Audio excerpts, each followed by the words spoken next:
Hello and welcome to Real Talk here on SABC 3, where the stage is yours. Gender-based violence has become the norm in our country, but our stats are contradictory. 68% think women deserve the same constitutional rights as men, but 1 in 5 women in our country has experienced physical abuse, and 4 out of 10 women who are separated or divorced from their partner have reported abuse. This is according to surveys by Stats South Africa. My guests today have taken back their power. They've published books to share their stories and to reach out and say, do not let abuse define you.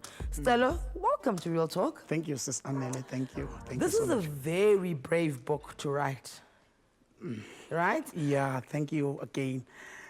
The title, I Was Raped and You Were Born. Yes. So, who was raped? Who's saying this? And so, were you born? So, your mom was raped? Yeah. My mom wrote a letter for me, telling me that she was raped and I was conceived and I was born.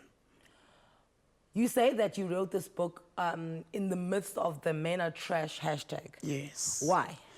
All right, I've realized that there were incidents whereby women were abducted, and then they came up with a hashtag, Men Are Trash. Deep inside me, I had that hurt. I felt the same pain women felt when they were abused, taken away, being killed, because it always reminded about the pain my mother went through, and I wasn't there to experience it. So each and every moment I live in the moment of the pain my mother experienced while I was young, you know. So every time when I hear or I see or when everybody speaks about the abuse that women are facing, it comes into my feelings and kills my emotions, because I know that I'm a product of an abused woman, or I'm a product of a woman who was abused. Okay, would you say, because whilst your mother was alive and when you were growing up, you didn't know that she was raped? Yes. Now, would you say that you had a painful childhood? I will say so. I will say so, because sometimes when I speak to people, I used to tell them that I sometimes, because I've seen some other things while my mother was alive. I've seen the hatred. She used to beat me so hard. So you knew she was hurting and you knew she was in pain. I knew she was hurting. I knew she was in pain, and some other abuse. She was abused by other men she had a relationship with. So sometimes she will take that hurt and take it out of us, of me, because I'm the older child to her. So now I could say that I'm the product of pain, you know, beside the pain of conceiving or the pain of giving birth to a child, but the pain of before she conceived me, she faced pain because there was a man who abused her. Okay, so your mom passed away, Yes. and you had an extended family, but you didn't go live with them. Yes. You ended up living on the streets. Yes. Why? All right. After my mother passed away, you know, in the family there was no unity, because growing up we were living with my mother only. Yeah. We will see her sisters only in maybe celebrations, sometimes if it's a Christmas, Easter, birthdays. You know. Yeah. And there were differences, because even religiously they were going in different religions, you know. So that's made the family to separate, you know. But my mother used to live with her sister's children, you know. So after she passed away, her sisters came and took their children And left you. and left me with my sisters. Because when my mother passed away, I was 14, and I had my siblings. My younger sister was 12 years old, and the other sister was 4 years old. So we were left alone. Then you were living in the streets. You know, what made me to end up living in the streets is that because the place we were living in, we found out after my mother passed away that my mother was renting the place. So Which is a reality for many South Africans. Exactly. Yeah. So the landlord came and said, if you cannot continue to be able to pay rent, I'll be forced to evict you and get another tenant who will pay rent. So for the first time, after 14 years, I heard or seen the fathers of my sisters. They came to take your sisters. They came to take their sisters. And they sisters, left you. and I was left alone. Okay, so you are homeless, you're living in the streets, but you're Yes. still going to school. Yes. The school understands that you're an orphan. No, the school didn't understand that I was an orphan because I was not sharing the experience, you know, because it was hard to believe. So many people, sometimes we face situations and we find it hard to talk about those situations because people can't believe even the explanation we're trying to give, because when they sit down and try to put one and one together, they think that the story that we share to them maybe are lies or it's just things that we create out of nothing, you know. So that made me to bottle things up because I knew that they won't believe if I say I'm living in the veranda of the garage, waking up to go to school, and I had only one trouser and one shirt and one pair of shoes. Why do you carry on going to school?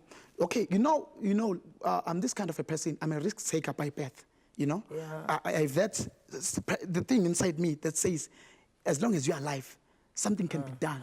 But okay, but because my understanding is, okay, so there are no adults there. So you don't actually, because think about it. If you're a child and there's no adult telling you to go to school, you're not really going to go to school. You know what made me? I'm a fearful person. Yeah. I'm an afraid person. I'm afraid of darkness, afraid of drugs, you know, because Yeah. I've tried some things, some alcohol, you know. So the response of my body through drugs will end up hurting me, you know, emotionally, even physically, you know. So I have fear in different things. So I said to myself, the only thing that will make me safe is to live life in a good way, though I'm living in a bad environment, you know. So I will go to school, and that's where I'll be safe, because in the streets, there were so many hooligans. Yeah. They will abuse me, send me to do wrong things, to steal other people's things. So Yeah. I said, because I have nobody who will look after me, who will protect me, the only place that I get protected for a couple of hours is at school, you know. Okay. Yeah, so then I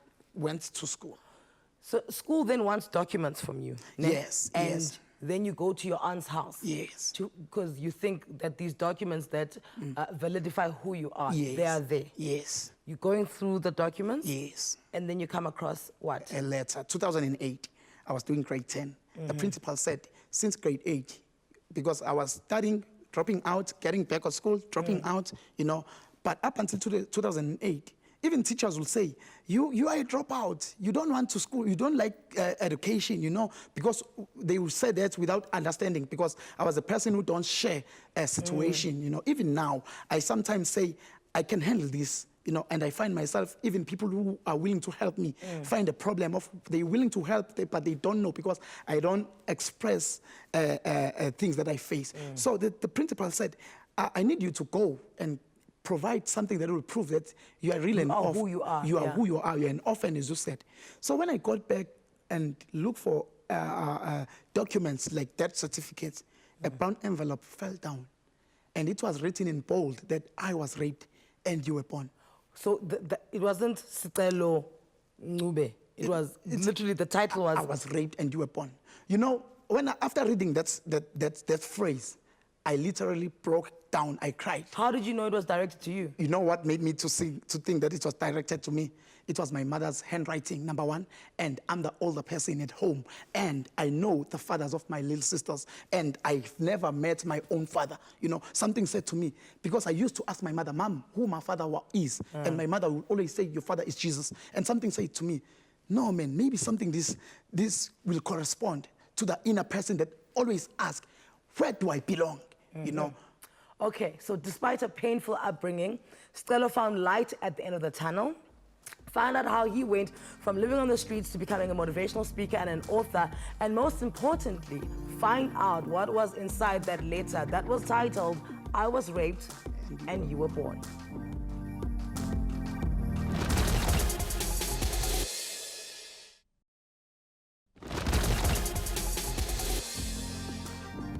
And welcome back. If you're just tuning in, our first guest today is Stella Mncube, a young man whose mother was raped and he was born. After living on the streets and surviving off the kindness of strangers, his suffering transformed into triumph. Right now, we're talking about the day he found a letter from his mom, who had already passed away, that said, I was raped and you were born. So what does the letter say? Is it directed to you when you're opening now? Does it say, Dear Stella? You know, yes, it does say, Dear Stella. Yeah. In the letter, it was just 4 sentences. 4 sentences. The first sentence says, if you find this letter, my son, it is there to give you your emotional freedom. Number 2, the reason I failed to give you an answer every time you asked who your father was, it's because I was raped and you were conceived. Number 3, I tried to abort you on the 6th month. I failed and I was caught. As a result, you came out with your feet. If I can show you my feet, you can see that they're not in a proper position like a normal human being. Number 4, the surname Mncube that you are using is not your surname and it's not my surname, but it's your step-grandfather's surname. Your grandfather got married with my stepfather. You were in standard 8 when you're reading this? Yes, standard 8, grade 10. Do you, you holding the paper, do you break down? I'm literally crying. I'm literally crying, you know. Are you relieved to finally know? Okay, you know, firstly, what I experienced, I developed hatred inside me. For who? For my mother. Okay. Something said to me, why didn't she tell me while she was alive? I had anger. I was so, because, you know, I loved my mother. You know, I realized the reason my mother used to beat me so hard, it was not that maybe she hated me. It's because maybe she held hurt inside her, but I was the person to take out that hurt too, you know? You were the product of the pain. Yes, you know? So that made me to say, I wish maybe she could have stood in front of me and told me everything and see the emotion in her face so that I can understand the pain she faced, you know? Do you ever feel relief? No. Because you could have gone forever not knowing, right? Okay. So do you ever feel relief about finding that letter? Or do you sometimes wish you'd never found it? Okay, let me just be honest with you, Sissy. Up until today, I'm still dealing with trying to heal about the letter that I found. Yeah. But the only way that I try to heal is to expose myself into the reality of what happened, you know? And as more as I speak about this, as more as I outpour what I still hold inside myself, you know? Because I used to come across the question that says, what will you do if your father comes and says, my son, I'm sorry, you know? And then this says to me, because I'm a religious person, and this says to me, my mother had nothing, like he didn't have money, she didn't have money, I mean, and she didn't leave me with anything tangible, you know, as a will or something. But I sometimes used to say, maybe this letter was the will for me, because I wouldn't be sitting with Sis Anele today if it wasn't for the letter, you know. So let me just use the situation that's made me to be alive as the step ladder to go where I want to go, because I spent much time and the little man that I have to try to find who my father was. Was the letter freeing? Did it free you? Yes, it did free me. Okay. It did free me. I don't want to lie. But I don't want to lie as well about the fact that I sometimes sit alone when I face hard times or hardships and say to myself, if my mother was alive, maybe the situation will be like this, you know. And I sometimes say, I all blame it to the men who raped her, but at the same time, I can't blame it to the men who raped her, because I'm alive, I'm existing, because of the men who raped my mother. So I turn the situation or the scars and shine it and make it and turn it to stars. So to help other people who are facing major problems and bigger situations, because after writing the book, I've got people who come to me and share worse situations that are associated with rape than the situation. So this was your therapy. This was therapeutic for you. It is still my therapy. It was the other thing that made me to write that letter. I said to myself, because on the first chapter, I'm saying my one side of the story, because it was my mother's letter. I might not know the other side of the story. So maybe somebody else out there will know the other side of the story. So by writing this letter, maybe somebody who knows the truth will come across the book and read the book and say, oh, maybe this is not the right story. Or I know what happened. And then let me just find this boy and share the story. So I wrote this book to break the bridge even on my family, to say, if you do know something, or if you feel that, come to me. Let's talk. Wow, look, you're really right about one thing, that this is what your mother lived. Yes. And I think you're doing wonderful things with it. You're a motivational speaker. Yes. You're an author. If you'd like to find a copy of Stella's book, I Was Raped and You Were Born, you can pick up the phone and call the number on the screen. Look, it's not a long read, okay? It's a letter. It's a long letter, but it is a fascinating read. And if you're going through something painful, it could possibly heal you. For now, ultramarathon runner Anele Mdoda has also risen above her sorrow. Let's see why. She's running 18 races to raise 180,000 rands. Thank you, Stella. Thank you so much, Sissy. Thank you. According to SADC, there are about 23 reported deaths due to suicide a day in South Africa. This basically means 1 every hour. And nearly 2/3 of all suicide victims are mostly male, and they're between the ages of 20 and 39 years. Anele Mdoda is on a mission to do something about this, thanks to a project, #Rise18. My name is Anele Mdoda, and I'm the founder of Rise18. It's a running project where I'm going to run 18 races in raising funds and awareness for depression and suicide. The story behind #Rise18 is all about 2018. The fact that in 2018 was the year that I decided to rise and do something about my situation and not just feel sorry about myself. The reason why I've started the project is it's a personal experience because I've lost my dad due to suicide. So I just wanted to raise awareness about what suicide is about and what depression is about. When my father passed away, as you can imagine, it was a very difficult experience, and it literally took me 10 years to talk about it. So in 2018 is the year that I've decided to rise, and I'm just using 18 as my sacred number to raise 180,000 rand for the South African depression and anxiety groups. The journey in terms of the campaign and how it has gone thus far, I've had like good response from social media platforms. I've started creating a conversation purely because this is something that a lot of people do not talk about, but there's a lot of people that suffer from it. Follow Anele and her team's running journey on social media and on YouTube in order to help those who feel alone and believe they have no options left.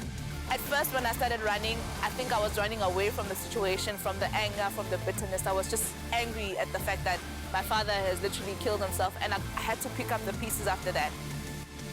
I've been running with Anele for the past year, and I learned of her journey, and it just felt right to really support her in this campaign because I think it's an issue that a lot of people in our society are dealing with, and I think it's time that we spoke about it and were vocal and really made people aware of this and help the greater society. I know a lady whose husband committed suicide just a few weeks before Anele spoke about this. After hearing about this lady's husband's story, so I thought, you know what, I need to do this because I never thought that like someone who's strong like that could ever commit suicide. So I thought it's a good thing for me to be there with Anele as a friend and as a person that I've been running with, you know, that I can just send a message out there, you know. The little that I'm gonna do, I think it will help. So let's go out there and help Anele with raising the funds for this campaign, guys. The campaign started in January, on the 18th of January. So far, I've raised over 28,000 rand. For me, even if it means that I just save one life, I know that my purpose would have been done.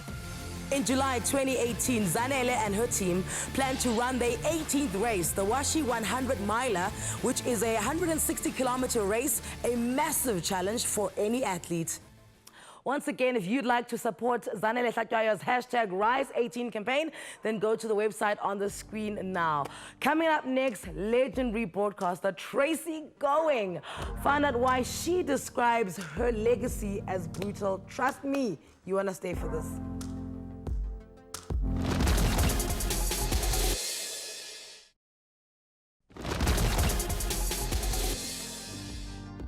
Welcome back. Legendary journalist Tracy Going was the golden girl of the 90s.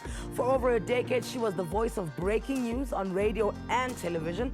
She hosted Lebone Woman on the Move, Business Tonight, and we woke up to her bright and early on Morning Live.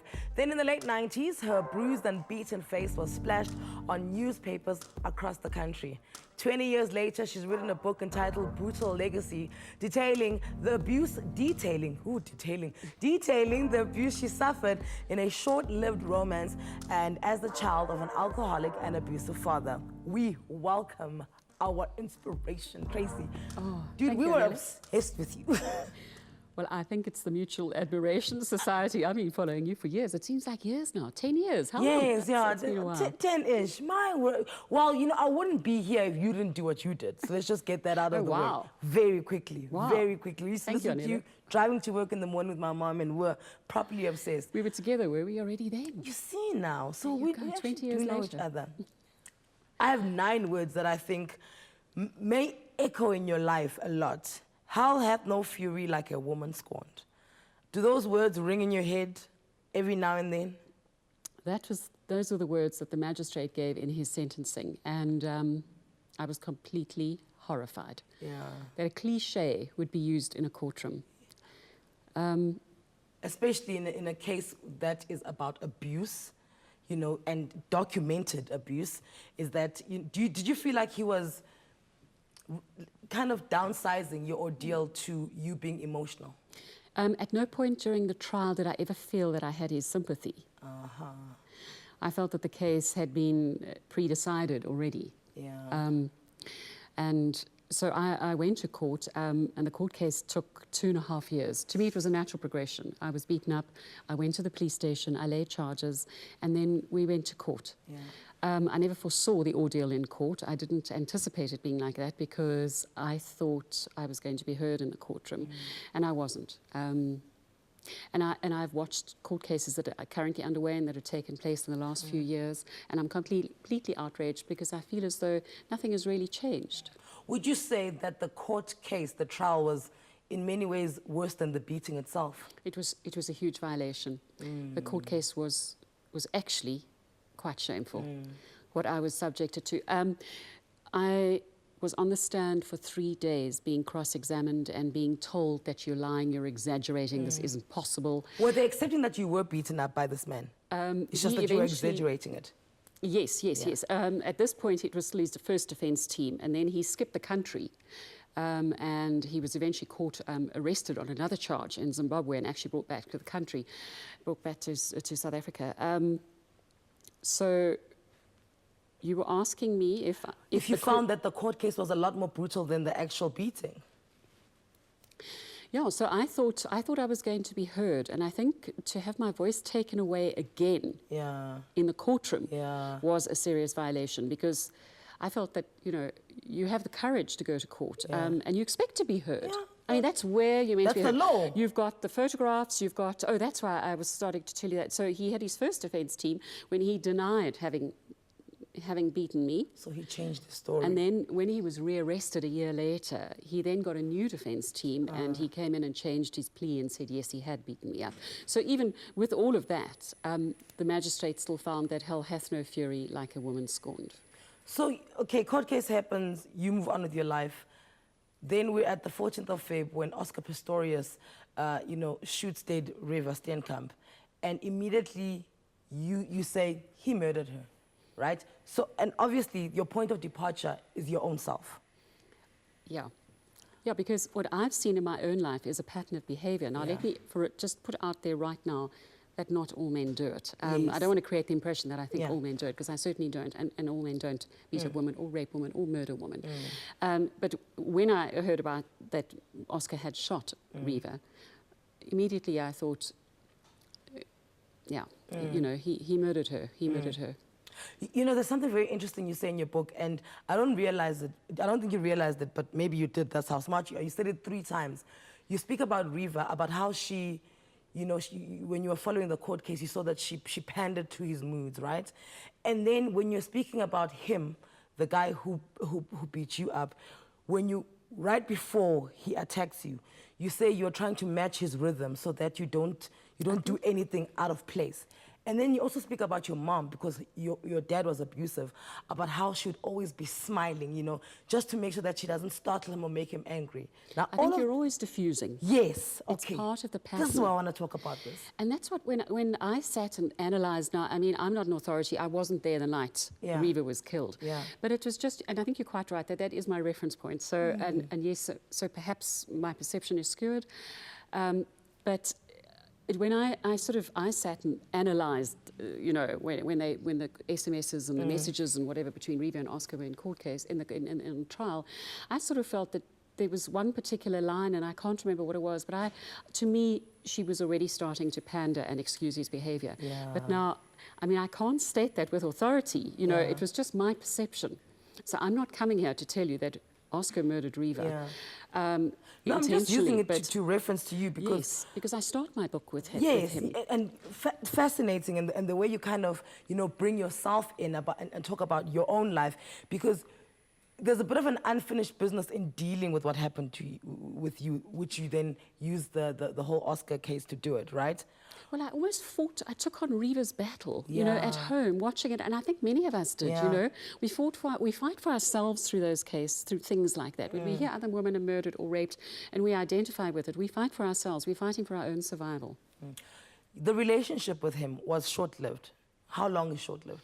It was a couple of months. I think it was probably about only 5 months before I got a restraining order against him. I mean, his behavior, it didn't take long to become apparent. Okay. You know, the signs were there, were already red flags. So he didn't physically assault you before the restraining order? No, I got the restraining order the first time I had bruises. Okay. Why don't you ever give him a name in the book? You call him him, the entire book, it's he and him. I mean, sometimes, we're not saying use his real name, but maybe call him, you know, Dimitri. I didn't want to give him a name. I didn't think he deserved the honor of having a name. And also, I think, and there's my safety, but I also think he could have been anybody, because what I've done is written a story about abuse. I wanted to try and explain how easily you become involved in an abusive relationship without even becoming aware of it, or possibly being a little bit of being aware of it and making excuses for the behavior. So that was really why I started. And of course, it wouldn't be a full story unless I didn't talk about where I came from, because my father was abusive. So that was my motivation it was one of my motivations in writing about it, you know. So it's not about him. The story is not about him. The story, it is my story. So I didn't want his name in my book. Did it take you years to be okay with the story? It was very public at the time. It wasn't something that I anticipated. I went and laid charges against him after he beat me up, not for a minute foreseeing that the media would pick up on the case. You know, I was presenting 3 different television programs at that time. I was on radio. But I think when it's yourself, you're not really, you know, you think you're invisible. No one's really going to be interested in you. So I was completely surprised when I got the first call from a journalist to say, you know, what's my response to it? And I was like, well, how do you know about it? So I was horrified. I was horrified at the exposure. And then, of course, the photographs were printed. And that was completely, completely mortifying. So I've become a little bit immune to those photographs now, but yeah, it's been an emotional journey. Do you feel like because you said you weren't introduced, it wasn't Tracy meet him, him meet Tracy. He was just always there and you were always there, and then finally, you know. Well, I knew him from the film industry. Yes. So it wasn't that he was completely unknown to me. But you feel like he had marked you about this one, I'm going to take you off this pedestal? No, I don't know. Because when he punched you in the face, he said, you need your face for TV, don't you? I just feel like that's premeditated. It's malice. Well, that's what I also found quite interesting, because very often when men beat up women, they beat them from hair down so that nobody else can see it. Yeah. And he beat me deliberately. He said, you need your face. Yeah. And he went for me. So, and that is why when people say to me that he was in a rage, or he doesn't know what he was doing, or they excuse their own behavior on that link, in my experience, I have seen men, the 2 men, my father and this particular this abuser, I have seen them deliberately do it, intentionally. So therefore it's malicious. Yeah, so I find it hard to believe when someone says they lost control, they didn't know what they were doing. In the late 90s, stories of Tracy Going's abusive relationship made headlines everywhere. Like we just discussed, everyone was shocked. What actually happened? We found out more after the break.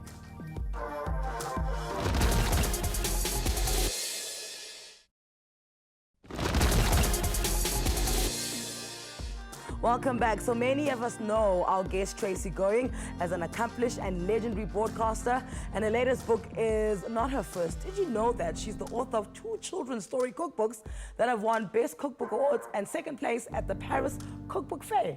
If you don't know Tracy Going, go ask your mom to pull out her old You magazine posters. She's got them safely tucked away somewhere.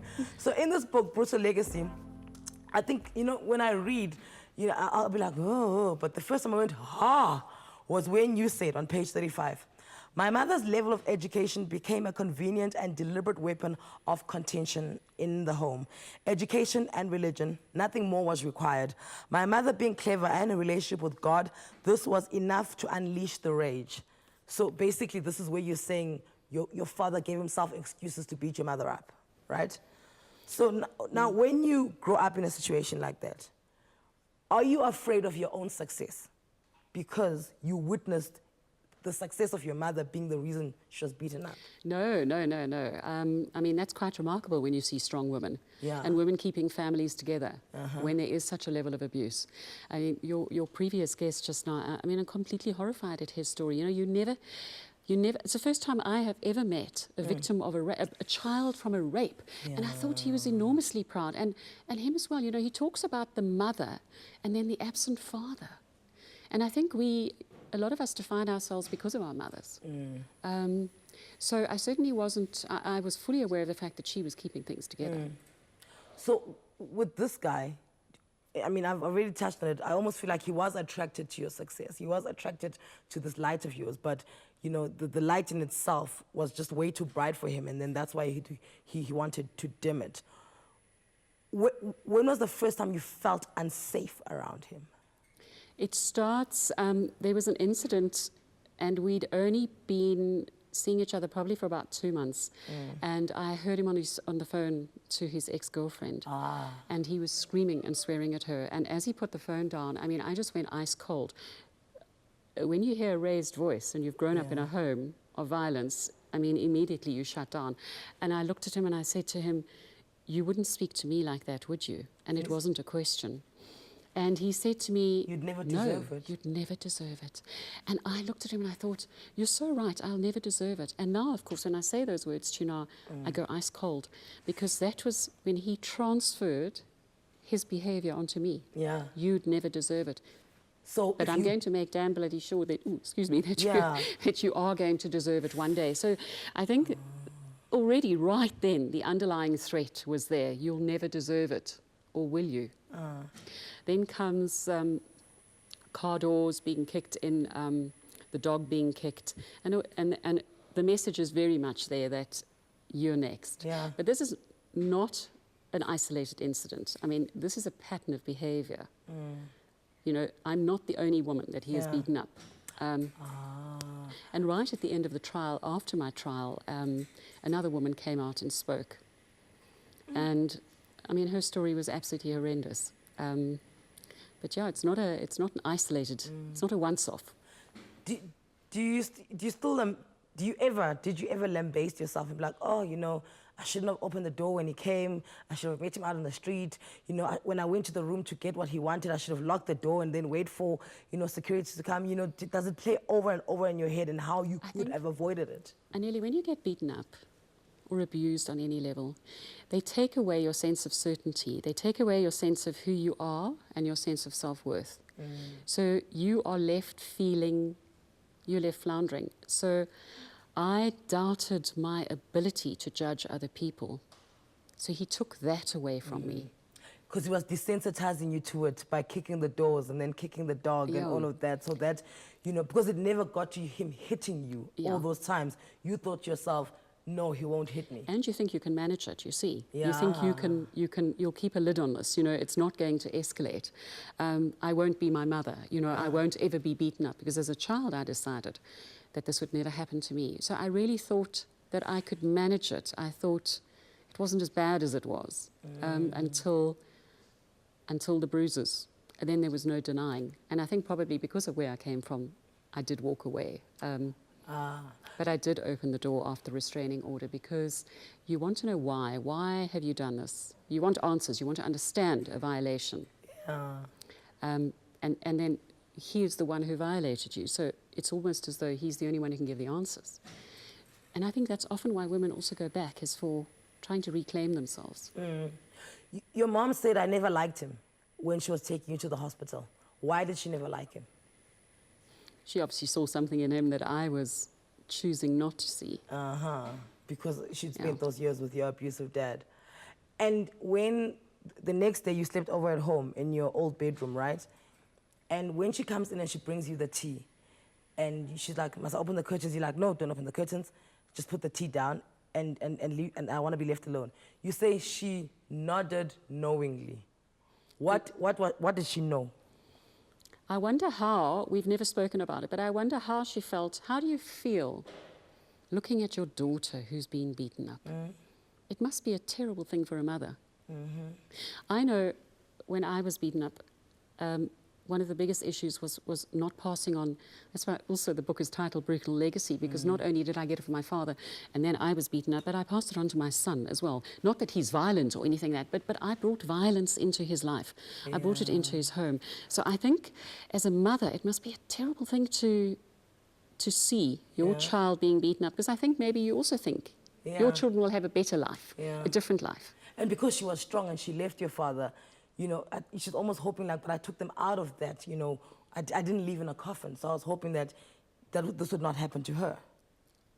Yes, we've never spoken about it. If you could speak to your mother about it, what do you want to say? What's the first thing you say? It's not your fault? Whew, that's a big question. Yeah, it's easy to lay blame, isn't it? But it's complicated, and we don't understand what the dynamics were. You know, I would look at her as a child and say, please leave, you know, take us away, keep us safe. So I felt maybe that her responsibility as a mother was to keep us safe. So, yeah, but it's never that easy. Women can't just walk away, always. I could. He was, you know, I dated him for a few months. He was not the father of my child. I didn't need him financially. In fact, you know, I didn't have to stay, and I had an option. There are so many that don't have an option. Yeah. In the book, you speak Leonard Carr, who was the psychologist in your civil case and in the Oscar Pistorius one. You know, there's something he says. He says the patterns of abuse. Now, what I want to understand about the patterns is, and you can answer this about your father and about him, were there ever good times when it was just happy and Of course. Yeah, of course. I grew up. They were wonderful times. When you guys were chasing snakes, you know. Yeah. Of course, you know, you have a normal childhood, but I think also, but you live with the fear, and there's always the uncertainty, and you never know what tonight brings. So I think it's the fear that is the most debilitating. But yes, there were certainly good times. But my father was an alcoholic, so there was that deterioration until eventually he really was, he'd become invisible. I mean, I write in the book about him becoming a drunken ghost in the house, and that's really what he became. So, and with him, were there good times in the 6 months? Yes, initially, of course there were. Of course there were. Yes, he was. Yes, otherwise I wouldn't have gone for him in the first place. Did you ever feel like when you were leaving him that you were leaving a man that you loved? Or was it a man that you're just familiar with? That's what also makes it complicated, is because you also have a sense of loss. It's not just that you're walking away. You're actually walking away from something you believed in, something that you invested in. So there was that sense of loss as well. And also, I also suppose it's a sense of walking away is you have to tell yourself that you were wrong about someone. Yeah. And then you have to trust yourself again. So to make the right call about the next person. This is so enlightening. Listen, make sure you get your copy of Tracy Going's compelling book, Brutal Legacy, available at all leading bookstores. More with Tracy Going after the break.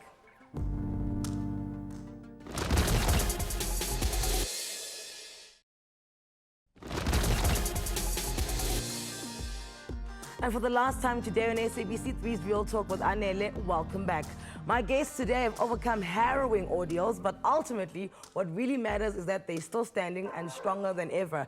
So I want to switch gears and talk about Tracy Going's new and happy life. Okay, so, and I like the fact that we left it at, you know, after such a harrowing ordeal and that abuse, you have to trust yourself to be able to make the right judgment about the next person. So how easy is it to date after that, knowing full well that when you went to go report the crime, the cops are like, hey, Tracy Going. So clearly everyone knows about it. So you are that girl.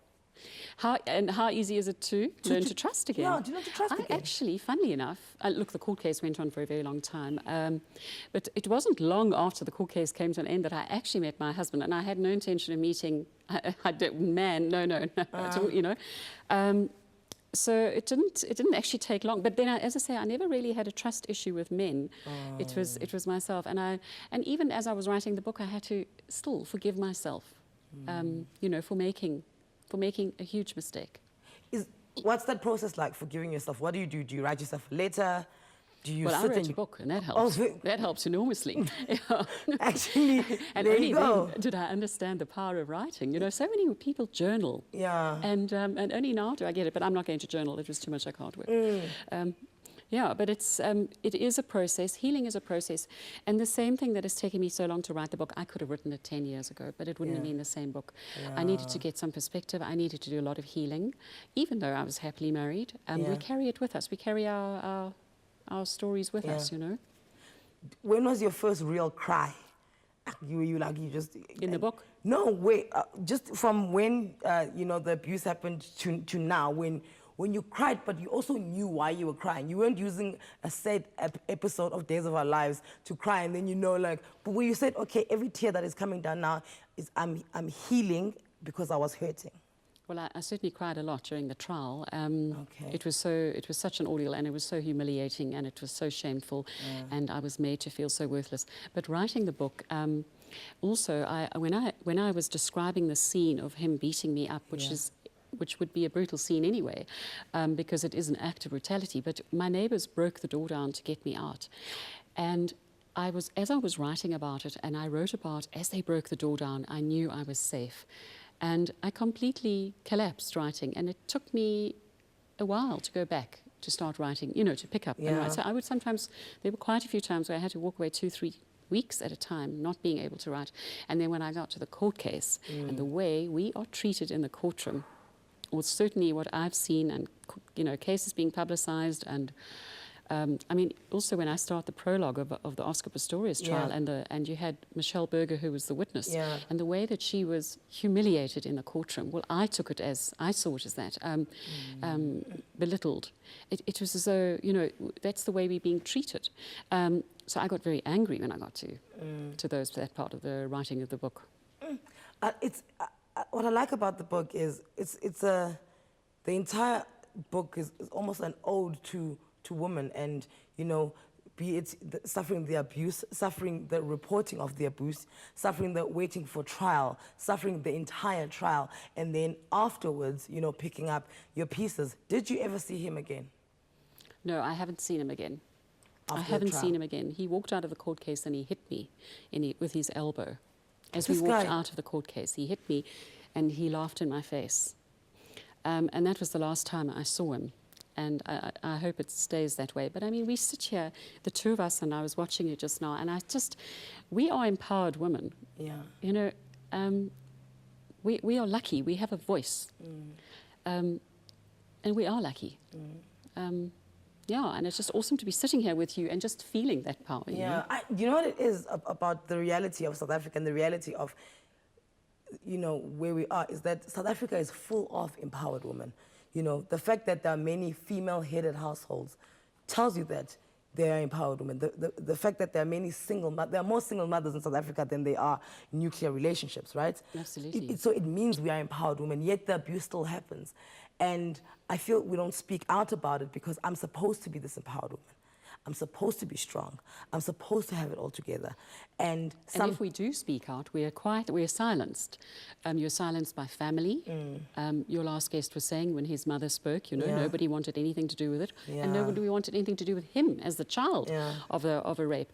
So we are silenced. Women are talking out. Women have always spoken out. But very often people are not listening. And we've seen this whole Me Too campaign and everyone's all excited. And it is exciting because hopefully we'll see some form of a shift. And I hope that comes to us as well, that applies to us. What do you think will bring the shift? Personally, I think what will bring the shift is when men start speaking about Me Too. Absolutely, absolutely. We need for men to speak about abuse because we can speak until we're blue in the face. But if the people who are beating us up are not speaking up against it, then what's the use? And there are a lot of hurt people in our country. Yeah. And there are a lot of broken men in our country. And men do not have are very often don't have a positive male role model in their life. And that's a huge problem. And that's why we're seeing what we're seeing. But yes, I absolutely agree with you. It's men that need to carry the mantle. It's not that we can't always be saying, you know, so stop abusing us. Because we're shouting into the wind. Yes. So we need men to stand up. And it's been interesting because of social media, we can be accessed by anybody. And the response that I've had from men across the country, all sorts of men, all ages, messaging me, and men feel bad as well. There are men out there who feel bad for what their brothers are doing, but they need to be vocal. Will we ever see you on TV again besides interviews like this as Tracy Going, you know, hosting, talking, anchoring, breaking news? I don't know. I think there's so much exciting talent out there, you know? It's sort of not necessarily in front of the camera then, you know, producing, scripting, writing. Anele, I'm waiting for you to offer me a job. Okay, you start tomorrow. You start tomorrow, Tracy. But I suspect your schedule's busy because this is going to have you busy. There's a lot of talks. It's been remarkable. It's been a remarkable journey. At times I sort of think, what have I done? Because I was so shamed during the court case, that I still carry some of that shame now. But yeah, I just hope. I haven't for a moment, I've just told my story. I'm not offering advice to anybody. I'm not in a position to offer advice, you know, I'm not an authority on abuse. But that is my story, and if it resonates, and I think it will, because there are so many people, women out there who've been abused. Yeah, when I read this, there were certain points I was like, wow, she went there, you know, and that was good because it meant to me that you've peeled the layers off and you've absolutely healed. Thank you so much for sharing this with us. Thank you for giving me an opportunity to share it. Thank you so much. You want to get this book, Tracy Going, A Brutal Legacy.